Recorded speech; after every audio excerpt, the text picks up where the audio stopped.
An Israeli airstrike killed at least 21 people in a designated humanitarian encampment in southern Gaza Wednesday night.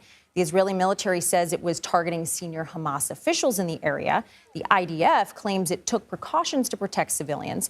CBS News foreign correspondent Debora Patta has the latest from East Jerusalem. Deborah. Hunger has spread everywhere in Gaza. In the north, Israel has allowed virtually no aid in for 2 months, turning down 82 of the 91 delivery requests made by the UN. And in the south, there is a trickle getting in, but it is nowhere near enough. Each morning, mothers like Jamalat Wadi head out in search of food. She and her family of 13 fled from the north of Gaza. Every day, she braves angry crowds fighting just to get a piece of bread.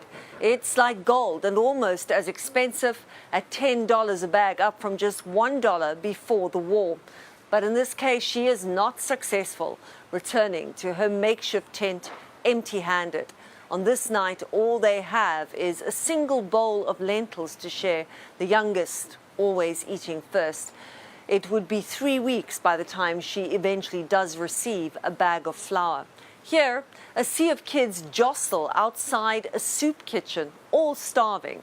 11-year-old Zaina Juha's task was to wake up at dawn and come to this bakery to try and get bread for her family.